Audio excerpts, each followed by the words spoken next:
Hello दोस्तों, आपका इस सर्वोदय से स्वागत है। मैं नीतीश कुमार, आपका दोस्त, आपका गाइड। आज हमारा 7 सितंबर 2022 है। आज का जो हमारा पीटी मेंस इंटरव्यू के स्तर पे जो भी इंपॉर्टेंट आर्टिकल न्यूज होंगे उसको मैं डिस्कस करूंगा।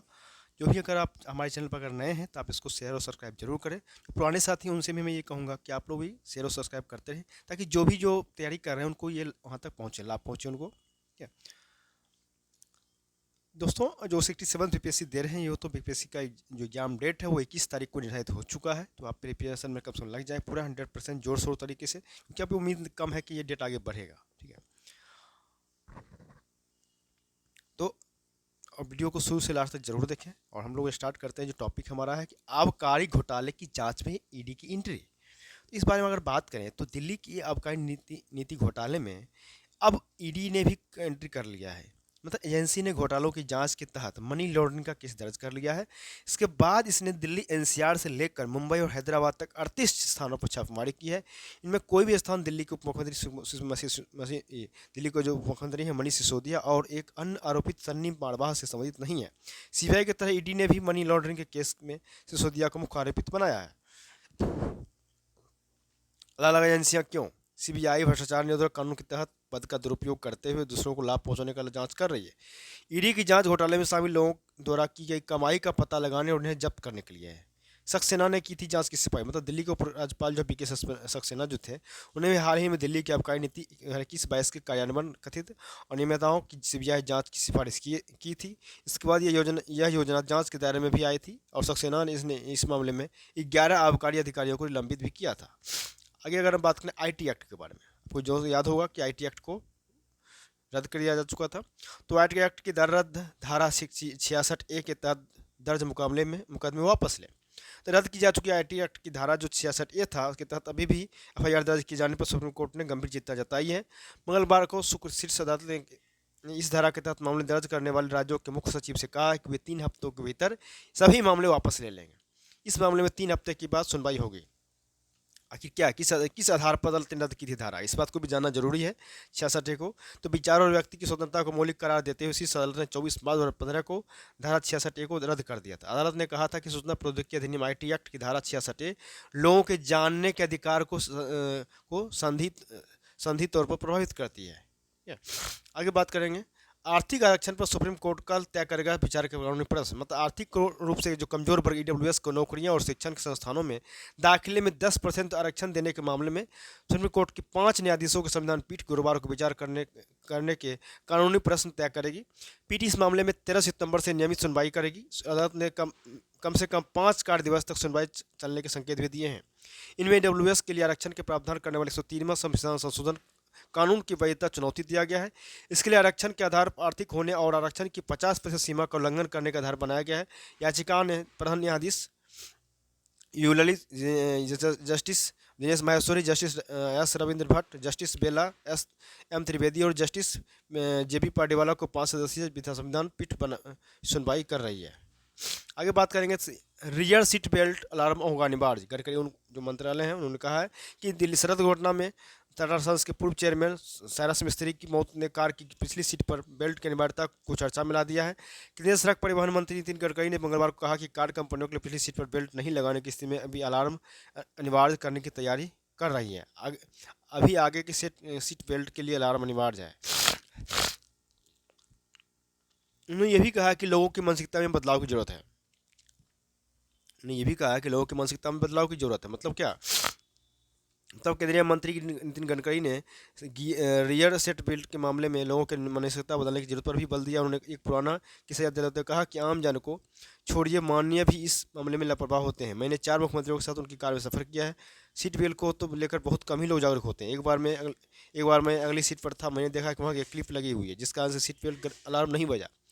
मैंने ड्राइवर से पूछा और सीट बेल्ट लगाई और मैंने ऐसी क्लिप बनाने व बेचने को प्रतिबंधित कर दिया। इस बैक सीट बेल्ट को तो लोग ज़रूरी मानते ही नहीं है। समस्या इस बात का भी है, बेल्ट जो सीट बेल्ट है उसको लोग ज़रूरी मानते ही नहीं है।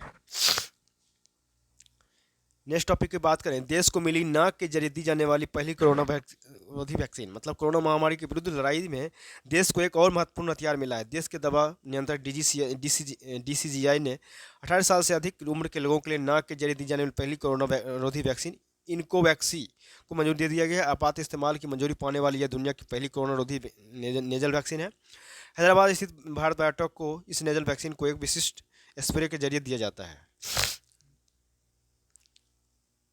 बांग्लादेश भारत बांग्लादेश के लिए समग्र समझौता, मतलब भारत बांग्लादेश के बारे में है कि भारत और बांग्लादेश के बीच इस साल समग्र आर्थिक साझेदारी समझौते मतलब सीपी पर बातचीत शुरू हो जाएगी। इस समझौते पर हस्ताक्षर तब होगा जब बांग्लादेश को संयुक्त राष्ट्र की तरफ से सबसे पिछड़े देशों एलएसडी की श्रेणी से हटाकर विकासशील देशों की श्रेणी में रखा जाएगा। बैठक में चीन की बढ़ती गतिविधियों और इससे परस्पर हितों पर पड़ने वाले प्रभाव, बांग्लादेश को आवश्यक वस्तुओं, आपूर्ति और ऊर्जा व कनेक्टिविटी परियोजनाओं पर बातचीत हुई।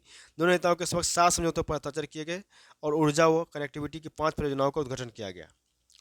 प्रधानमंत्री मोदी ने संयुक्त संवाददाता सम्मेलन में दोनों देशों के बीच सड़क, रेल और जलमार्ग से कनेक्टिविटी बढ़ने की तारीफ की है। दोनों देशों के बीच जो बढ़ते द्विपक्षीय व्यापार है पर मोदी ने कहा कि दक्षिण एशिया में बांग्लादेश का सबसे बड़ा बाजार बन गया है। इसे और गति देने के लिए सीपा पर शीघ्र वार्ता शुरू करेंगे। मोदी ने कहा कि हम आतंकवाद और कट्टरवाद के विरुद्ध सहयोग बढ़ाएंगे। यह बहुत जरूरी है कि हम ऐसी शक्तियों को मिलकर मुकाबला करें जो हमारे आपसी विश्वास पर आघात करना चाहती है। प्रधानमंत्री शेख हसीना ने वर्ष 1971 की आज़ादी की लड़ाई में सहयोग के लिए भारत को धन्यवाद कहा और भरोसा जताया कि दोनों देशों के बीच जो भी मुद्दे हैं उन्हें आपसी विपक्ष से सुलझाया जाएगा। और भारत अभी अमेरिका, ब्रिटेन और यूरोपीय संघ के साथ कार्रवाई समझौते करने के लिए बातचीत कर रहा है। पड़ोसी देश बांग्लादेश भी इसमें शामिल हो जाएगा।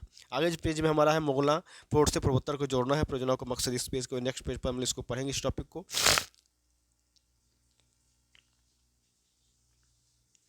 भारत की हिंद प्रशांत महासागर पहल का ऑस्ट्रेलिया प्रबल समर्थक, मतलब विदेश मंत्री एस जयशंकर ने मंगलवार को भारत की हिंद प्रशांत महासागर पहल IPOI का त्वरित और विविध समर्थन करने के लिए ऑस्ट्रेलिया की प्रशंसा करते हुए कहा कि दोनों देशों के रिश्तों की प्रारूप में बदलाव आया है और रिश्ते उच्च स्तर पर पहुंच गए हैं। ऑस्ट्रेलिया इंडिया लीडरशिप डायलॉग 2022 को ऑनलाइन संबोधित करते हुए उन्होंने कहा कि दोनों देशों में अप्रैल 2022 में हुए आर्थिक सहयोग एवं व्यापार समझौते से $20 अरब के कारोबार और $25 अरब के निवेश के तेजी से वृद्धि होगा। उन्हें यह भी कहा कि ऑस्ट्रेलिया भारतीय छात्रों जिनकी संख्या 1 लाख से अधिक है उसके लिए शिक्षा का अहम केंद्र है, जबकि वहाँ भारतीय समुदाय का अनुमानित 4.2 लाख है संख्या, जो दोनों समाजों की मजबूती का आधार है। जनसंघ ने कहा कि राजनीतिक स्तर पर परिवर्तन सबसे तेज हो रहा है और अधिकतर झुकाव की वजह क्षेत्रीय स्थिरता, समृद्धि और सुरक्षा की चिंता रही। उन्होंने कहा कि वैश्विक सामान की कमी की समस्या का समाधान भी भारत और ऑस्ट्रेलिया को द्विपक्षीय स्तर पर बड़े पैमाने पर मिलकर काम करने की मांग करता है। अगर बात करें यहाँ पर कि मोंगला पोर्ट से पूर्वोत्तर को जोड़ना है परियोजनाओं का मकसद, इसमें क्या होगा, तो 7 समझौतों पर हस्ताक्षर हुआ है। इसके बारे में अगर बात करें कौन कौन सा समझौता है, तो यह है कुशियाई नदी के जल बंटवारे के लिए दोनों देशों के बीच 25 साल में जल बंटवारे का पहला समझौता। इससे पहले 1996 में हुआ था गंगा जल समझौता। बांग्लादेश रेलवे के कर्मचारियों को भारत में प्रशिक्षण देने के लिए दिया जाएगा।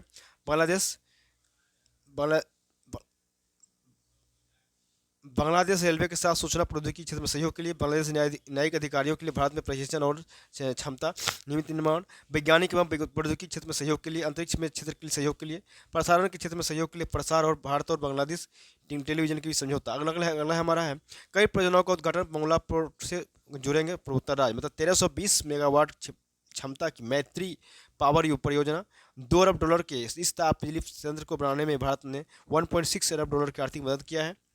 खुलना और मोंगला पोर्ट के बीच 64.7 किलोमीटर के सिंगल लाइन रेल परियोजना के तहत 5.13 किलोमीटर का रूपसी लेन ब्रिज। खुलना दरअसल रेल लिंक परियोजना पर्वतीपुर कोनिया रेलवे लाइन। यह परियोजना बायरोल और राधिकापुर को जोड़ेगा। और सड़क निर्माण उपकरण जो है कि मशीनरी की आपूर्ति के लिए एक परियोजना की घोषणा। ये सब जो आपको हुआ है समझौता। मंगोलिया के शीर्ष नेताओं के साथ रक्षा मंत्री की विभिन्न मुद्दों पर वार्ता हुई है। रक्षा मंत्री जो राजनाथ सिंह ने मंगलवार को मंगोलिया के राष्ट्रपति उखनांगी सुखो समेत शीर्ष नेताओं से मुलाकात कर दोनों देशों के बीच बहुआयामी रणनीतिक साझेदारी को और गहरा करने के उपायों पर चर्चा किया है। राजनाथ सिंह ने मंगोलिया की यात्रा करने वाले भारत के पहले रक्षा मंत्री हैं।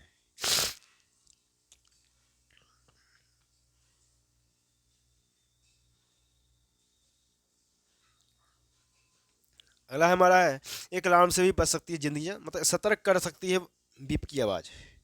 मतलब कार कंपनियों के आगे सीट बेल्ट न लगाने की स्थिति में अलार्म की व्यवस्था की है। जैसे ही बिना बेल्ट लगाए गाड़ी आगे बढ़ती है तो बीप की आवाज़ आने लगती है। कुछ कॉम अनाउंसमेंट का भी सिस्टम लगा दिया जाने लगा है। इसे लेकर कोई सर्वे तो नहीं किया गया है, लेकिन यह स्वीकार तथ्य है कि अलार्म की यह व्यवस्था से सीट बेल्ट का अनुपालन बढ़ा है। ऐसे में अगर कंपनियां पीछे की सीट पर भी बेल्ट न लगाने पर अलार्म का सिस्टम करे तो लोगों में जागरूकता बढ़ाने में मदद मिलेगा। अब स्थिति यह है कि बहुत सारे लोग ये जानते ही नहीं है कि पीछे की सीट पर बेल्ट भी है। इसलिए भी जरूरी है सीट बेल्ट की। सड़क दुर्घटना की स्थिति में एयरबैग और सीट बेल्ट से बहुत मदद मिलती है। एक और सीट बेल्ट के कारण व्यक्ति तेज झटके के कारण साथ गिरने और टकराने से बच जाता है, और तो दूसरी ओर चेहरे के सामने खुला एयरबैग चोट लगने की आशंका की ओर कम कर देता है। महत्वपूर्ण बात यह है कि यदि सीट बेल्ट नहीं लगी हो तो एयरबैग नहीं खुलता, और दरअसल बिना सीट बेल्ट के एयरबैग खुलना घातक हो सकता है। बिना सीट बेल्ट के व्यक्ति झटके से किसी भी तरफ गिर सकता है। ऐसे में एयरबैग भी उसके फंसने का कारण बन सकता है। यही कारण है कि एयरबैग और सीट बेल्ट मिलकर ही सुरक्षा को चक्र को पूरा करता है। इसलिए जरूरी है कि कार में बैठने पर सीट बेल्ट लगाना सुनिश्चित किया जाए। अगर बात करें 69.3% एक्सीडेंट में जान गंवाने वाले इतने मामले ओवर स्पीडिंग के थे 2020